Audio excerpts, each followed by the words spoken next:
মহান স্বাধীনতা দিবস উপলক্ষে রাজধানীর রমনায় আয়োজিত এক আলোচনা সভায় গুরুত্বপূর্ণ বক্তব্য দিয়েছেন তারেক রহমান। তিনি বলেছেন, বাংলাদেশের স্বাধীনতা ও মুক্তিযুদ্ধের ইতিহাসে শহীদ রাষ্ট্রপতি জিয়াউর রহমান এক অনিবার্য চরিত্র।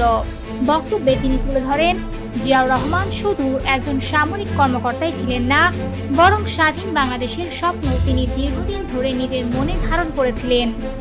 হঠাৎ করে নয়, বরং একটি সুদীর্ঘ মানসিক প্রস্তুতির পরই তিনি স্বাধীনতার ঘোষণা দেন। শহীদ জিয়ার নিজের লেখা একটি জাতির জন্ম প্রবন্ধই তার এই ভূমিকার শক্ত প্রমাণ। 1972 সালে প্রকাশিত ওই লেখায় মুক্তিযুদ্ধের সময়কার বাস্তব অভিজ্ঞতা ও স্বাধীনতার প্রেক্ষাপট স্পষ্টভাবে উঠে এসেছে। তিনি বিশ্বাস করেন, এই প্রবন্ধটি মুক্তিযুদ্ধের ইতিহাসের একটি গুরুত্বপূর্ণ দলিল, যা নিয়ে তখন কোনো বিতর্ক বা আপত্তি ওঠেনি।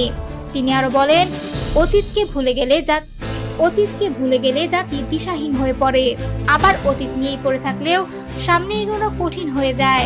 তাই ইতিহাস থেকে শিক্ষা নিয়ে ভবিষ্যতের পথে এগিয়ে যাওয়ার আহ্বান জানান তিনি।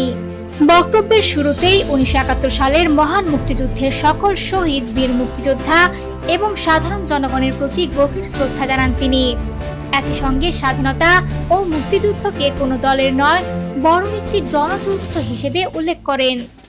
বর্তমান প্রেক্ষাপটে তিনি ঐক্যের উপর গুরুত্বারোপ করে বলেন, সীমিত সম্পদ থাকা সত্ত্বেও সবাই মিলে কাজ করলে একটি স্বনির্ভর বাংলাদেশ গড়া সম্ভব।